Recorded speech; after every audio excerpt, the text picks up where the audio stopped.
All right. Good evening. Good.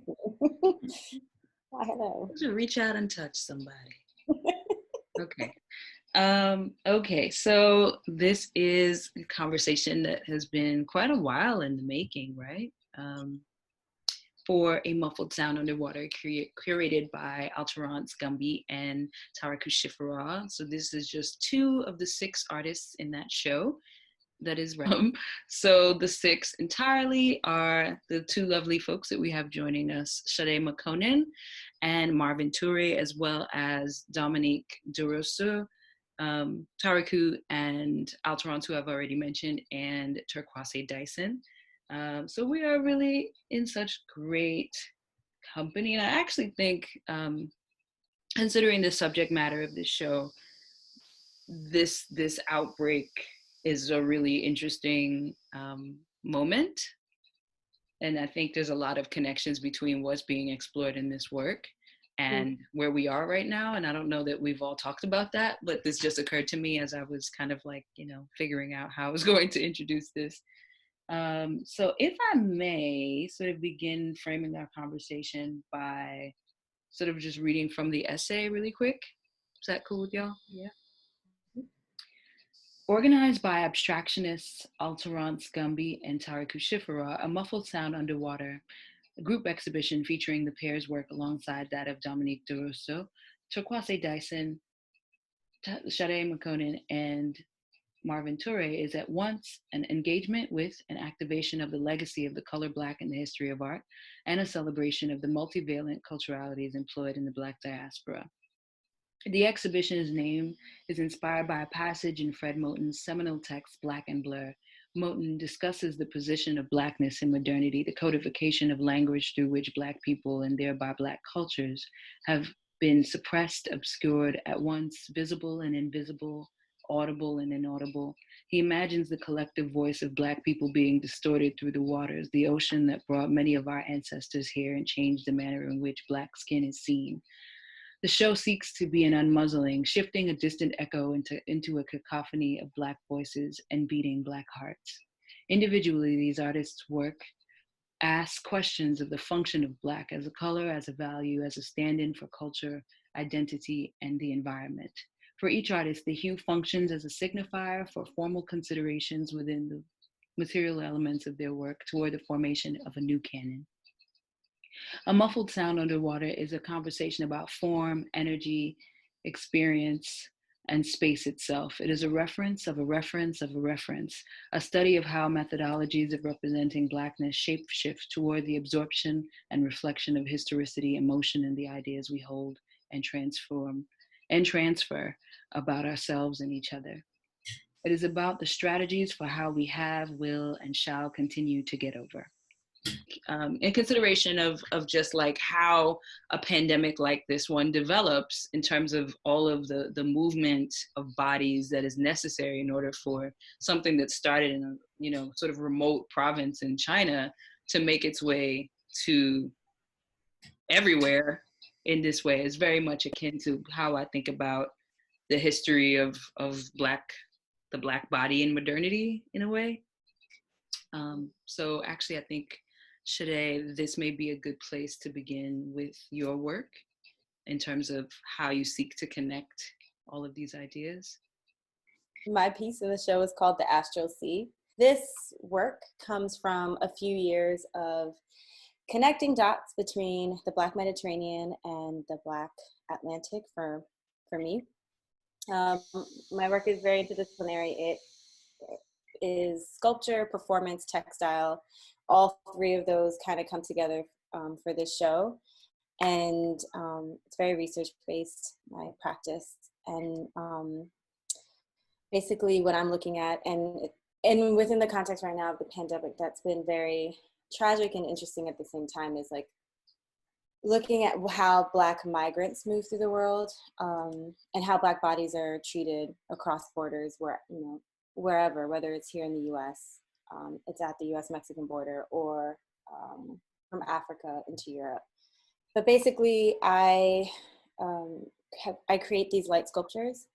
That's what you see on the black fabric are the negative space. They're mirror cut pieces from these light sculptures. So this light sculpture is called Abarash. It means you give light. It's named after my aunt who lives in Ethiopia. She's the matriarchal figure in my family. And this piece is What are the basically, symbols? huh? What are the symbols? The symbols are Ethiopian Coptic Orthodox crosses, which is something that I've been working with for a long time. I've been obsessed with since I was a child. Most Ethiopians and Eritreans are raised around these symbols. There's hundreds to thousands of them. They were adopted by Christianity in Ethiopia, but they do have pre-Christian roots. And that's where I'm come in, and I'm like, that's where my obsession lies, is like looking at like, what are the indigenous roots, which are pagan and very much these universal patterns that are linked to the cosmos, and you find in Congolese cosmograms and Haitian veves and across the diaspora they pop up. And the added layer of that they are symbols of healing and protection. And because my work really centers Black women and those who self-identify as Black women, healing and protection is really important, because I think about how vulnerable we are moving through the world. And so with this light sculpture, there's 10 light boxes stacked on top of each other, and each one is named after a different Black woman or girl who's died from state-sanctioned violence here in the US, or who's died making the journey from East Africa through Libya across the Mediterranean Sea into Europe. And from there, I basically made my first version of the Astral Sea, which is, I took the interior, the cut pieces of the mirror acrylic from the light sculpture and attached it to this blue fabric. And I've activated through performance. And Christina Sharp's In the Wake is honestly what influenced this, because she talks about residence time, which is basically apparently dead body cells from dead people who've drowned in the sea or ocean. You would not believe how often this particular passage comes up in conversations that I have. It's actually like, it makes me wonder if we're okay. We're not okay. We're Probably. It's okay. We'll get there. Yeah, cells live up to 200 years in the water after drowning. So that, of course, just kind of means like, you think about ancestors, but then ancestors means like someone who's left, and it's like no one's actually left. They're all still here and they're present. And then that, to me, I'm like, oh, that's a total connection between the Mediterranean right now and the Atlantic, and the histories and all these Black bodies that have been moving by boats. And then if you look at Black, if you, when, at least for me, when I was researching what was happening in Libya specifically, when these boats were leaving the ports and venturing out into sea, and it's, why was it that most of the boats that were drowning were of sub-Saharan, which basically Black Africans were the ones drowning. And there were stories of basically Black Africans being, and I have to make that distinction, I hate to make it, but it's a thing. Make it. Yeah. Black Africans being, that's a group of people that will have right, the umbrage for that. So. right. Right. They were being packed. I mean, the way they were described, were like packed like sardines. It shit sounded just like the transatlantic slave trade, you know, and then being not able, if the ship was drowning, Libyan militiamen or whoever would be the person to get them across the sea wouldn't allow them to come up out of the bottom of the boats to save themselves. They would literally be getting shot. And there are actual accounts by this Rahawa Haile, who's an Eritrean American, has written extensively about this for different publications. So even like make me drawing all those connections and then thinking about Black women in these moments, like what is it like for them, you know?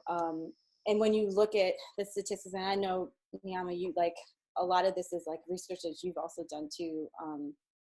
But a lot of times, just like in the Black Lives Matter movement here, you know, Black women who are getting shot just as much, if not more, who knows, by police, those are not being tracked, or not even that they're being tracked, but they don't get as much traction, I should say. as Black women. Attention, the same. Yeah, attention. exactly. And then if you're a Black trans woman, it's even less. Like, right. Nobody knows what the fuck is happening to you. And the same thing is happening with this African migrant crisis. Like, a lot of the stories that are coming out are very male centric.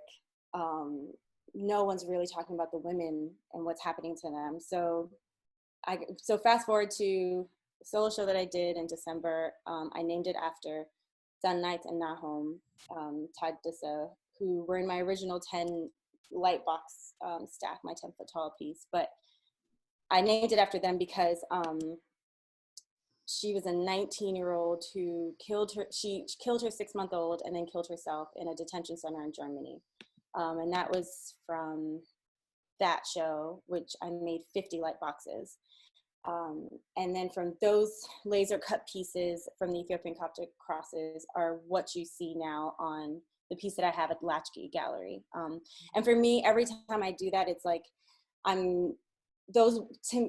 because the spirits and souls and everything about these women live in the work, by attaching it to these textile pieces and then evoking them and bringing them to life in performance, I feel very much like I'm the conduit for these women to kind of show up and do what they need to do. Question. So it's interesting when you are showing the laser cut pieces and showing how you use like the pieces that you had, I guess, left over from those initial cuts for the I guess the piece that you had in the show and the other work that you did.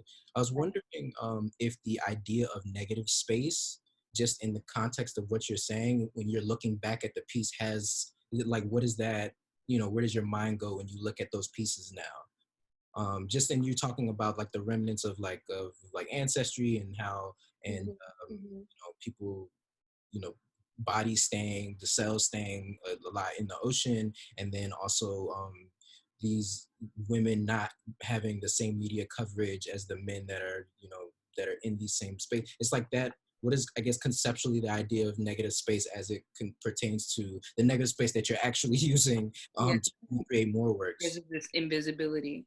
Right. Exactly. Yeah. So you're right.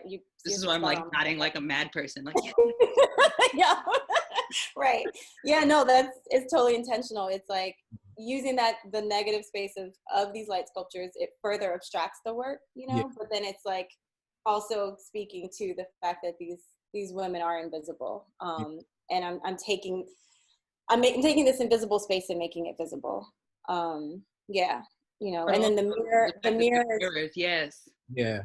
Yeah. The mirror is very like intentional as well, because what happens with the light sculptures, if you're close to it, the patterns reflect on you. Yeah. Mm-hmm. So, like for me, that's like, I'm like, everybody's getting protection healing through that. But as well as like the mirror part is like, it's a reflection. Like, I'm like, you need to see yourself in these women. Like, you need to be able to see their humanity and see yours. Yeah. So, and then I performed at the opening night with that piece, the Astral Sea, to a lovely song called Facheta Nera. She's being facetious, by the way. Thank you. Sorry. I should not be making fun of that song because it is serious. It's called Little Blackface, and Ijiava Skebo, I'm not sure if I'm saying her name right. She's a Somalian Italian scholar, and she calls it's the carnal union between Italian soldiers and little Ethiopian girls. Created during the Mussolini era, fascism. Now we are living in a neo-fascist era. So that song is still alive and well. And ironically, it is sung to any migrant of color at this point in Italy. So men, women, whoever, children, people sing it to you. And then I think I told you this, Niama, like it's so well, I've understood how much people know this song and it's in their DNA that like I was in Munich randomly last year and an Italian man came up and sang that song to me. So the video that I played, and I won't, if there's time, maybe at the end I can play it, but it basically was me pulling from very contemporary, very recent YouTubes of parents teaching their children that song, of a very famous French DJ playing it at like a Tomorrowland or something, some festival where it's like tens of thousands of Europeans show up. And I performed a really angry piece for the most part. I mean, and I mean, it was cathartic, but it was a lot of anger. And then I'm like, I literally was calling, and that's what I do during my performances, especially with this work, is like I call the women that it's dedicated to show right up with me. So. Brilliant. And I think that gives us a good segue into Marvin's work, thinking about emotion, thinking about that energy and how that might manifest physically. So Marvin, please talk to us about your Black Bile works. For me, the way I approached this project was to kind of, I think, place the works in a fictional landscape. Like I usually use the objects of innocence, as I call them, which is toys and video games and like comic book imagery, and other objects from my childhood in order to talk about ideas of mental health and and also specifically like my own journey with it. So for me, what I was looking for and searching for, I guess, in this work was a way in which I could, I don't know, facilitate a way to talk about the idea of melancholy, right? Like idea of like this sadness that doesn't have a direct source, that is carried with, I mean, if we're talking about the Black community, that can carry that in the very DNA. Like there's this idea of it's Epigenetic. not, you said what? Epigenetics. Right, and then there's also like and passing the Trauma. trauma down. So it's so in me, I guess, researching, going back to I guess medieval medicine, they thought that melancholy was actually a source. It actually came from black bile, and which is one of the four humors. And so I thought about this idea of this black kind of substance that if you had too much of it inside of you, they thought that this contributed to this unnamed, unsourced sadness. And I wanted to,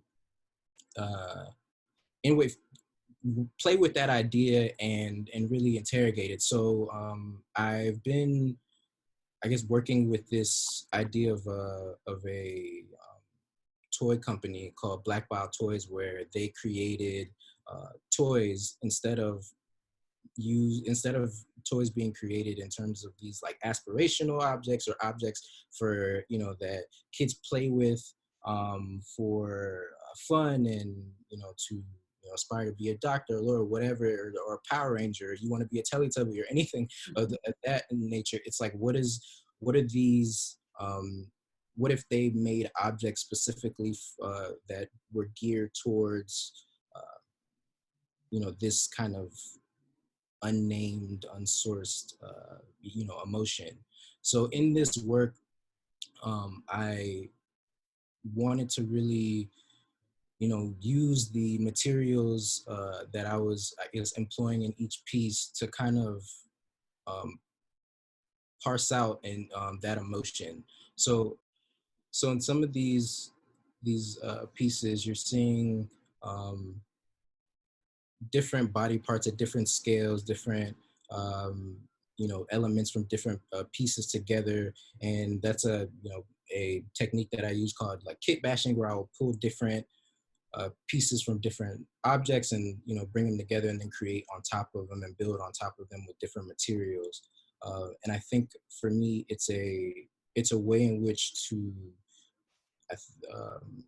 in the material inclinations, at least, is to bring a lot of these kind of disparate elements together into a new body, kind of as a metaphor of us collecting a lot of different types of traumas.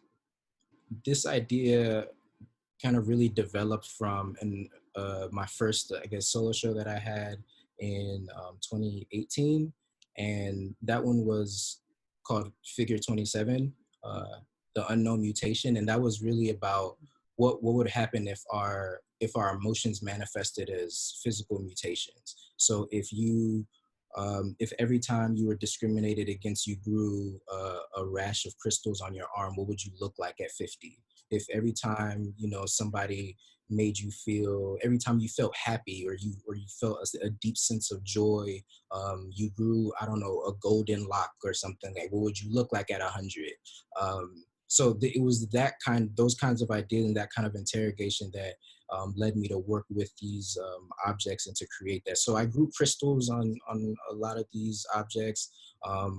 Used resin at times, glitter at times, and just different elements to kind of create these mutations and to really also break apart the figure and manipulate the figure in different ways. Is that a cowrie shell? Yes, it is. You said you grew crystals? Yeah. Talk to me. Right. It's like, So yeah, I grew crystals. So a lot of the objects that I use in order to create the works that I use use a lot of techniques from either it's action figure customization or arts and crafts projects that you do with kids, because growing up, I it's a little story about me. I uh, used to watch all of my cousins because they're all younger than me, and as any West African child knows, like when you're older than all your cousins, they're gonna drop all of them over at your house and you gotta watch everybody. So I had like to create arts and crafts and projects for all of these kids. So me doing that over the research, I just sort of picked up certain techniques of growing. So it's like these are a lot of the elements that I use specifically can all be broken down into like courses for kids to make. So that's, I think, one of the other parts that I find interesting about the work is that in individually, each of the gestures that I make aren't there's not a very big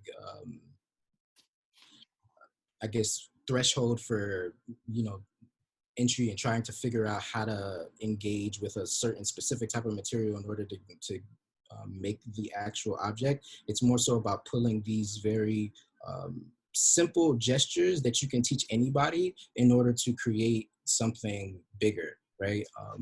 So I kind of look at it as like, it's like a simple word, and then you put it together, you make a sentence, put it a word, you make a paragraph, and then, hopefully you get enough, you can make a beautiful novel. But it's just about trying to, getting fluid gestures, and in that same idea of using these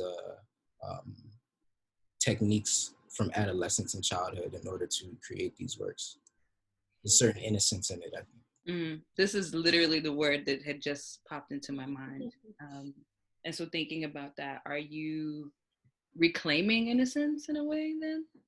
I think for me, I use it as a device in order to talk about very charged subjects and very complicated subjects. And I think I think that it's funny. I think because I'm using those techniques in and of themselves are, when you think about, the idea of growing crystals, but if you break it down for a child to understand, it's like, these simple steps. So for me, the idea of what is generational trauma, the idea of like what is having what is anxiety, but anxiety specifically mixed with the idea of a racial identity and growing up in a specific area, growing up in a specific socioeconomic neighborhood, growing up representing representing to the public specifically. It's like, how do you break that down for a viewer, and how do you do that in a way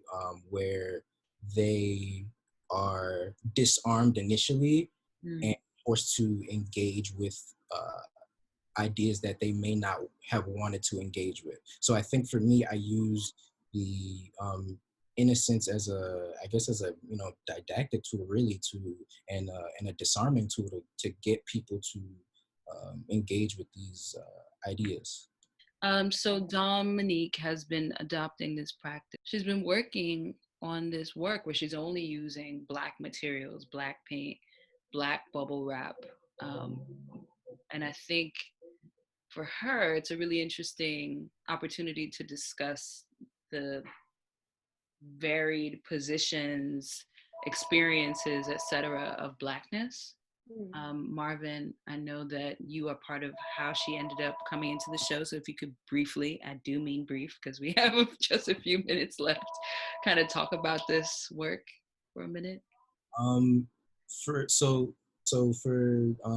I guess Dom and I, when we oftentimes have conversations about art, it is about um, impact more so than our specific works. When we come talk about just the reason and why we make, and I think there's always a connection there in the idea of vocabulary and manipulating vocabulary.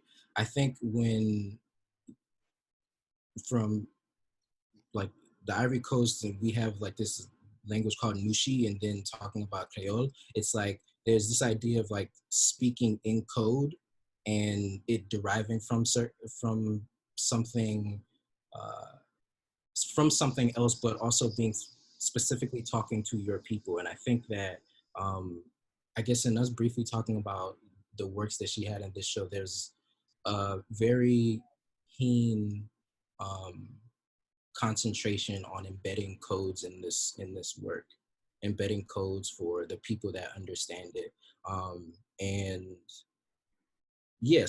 And that's something that I'm very much so also interested in and focus on.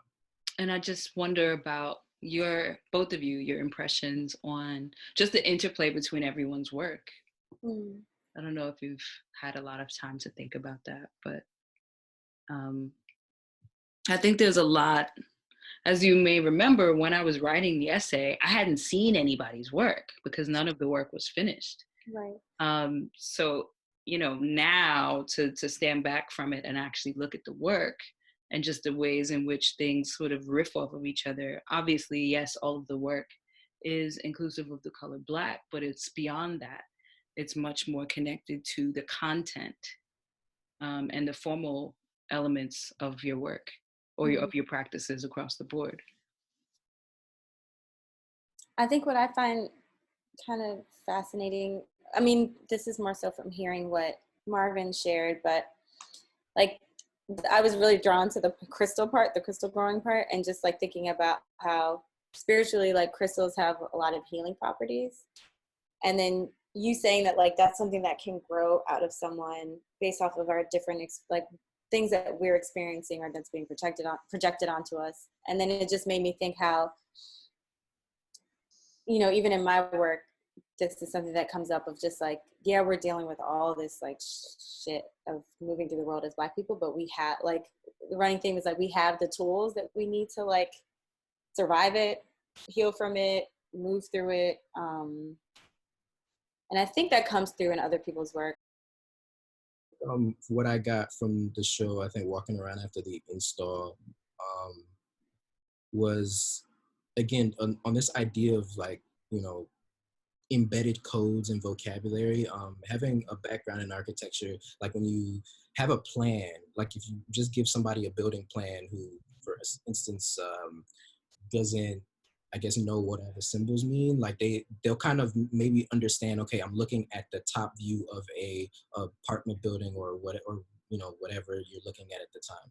But somebody who knows what all those codes mean understands that, okay, this is a door swing, this is that, this is that.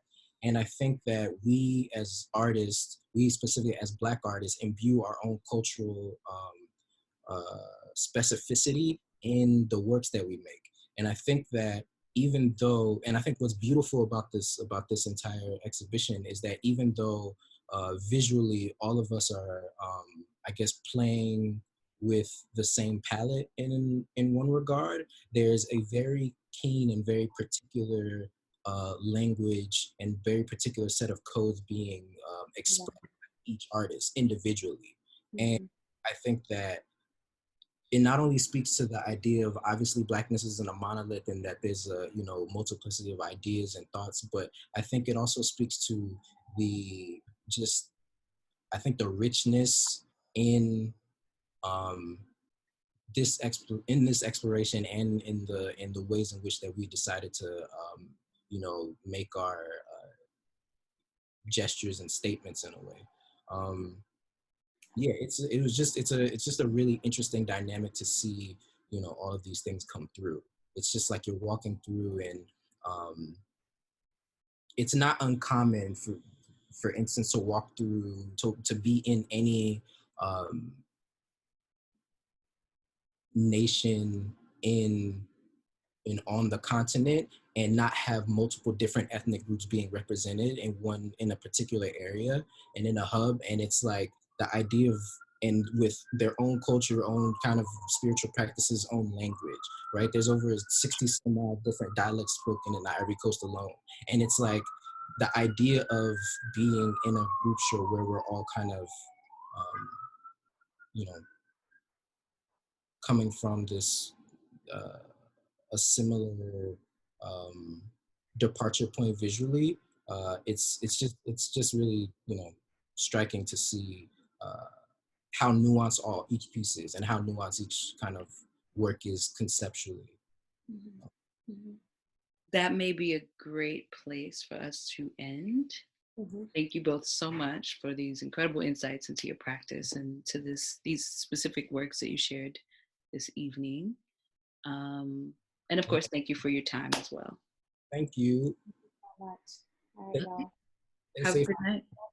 Yes. Be healthy, guys. Bye. Yeah, please, we need you.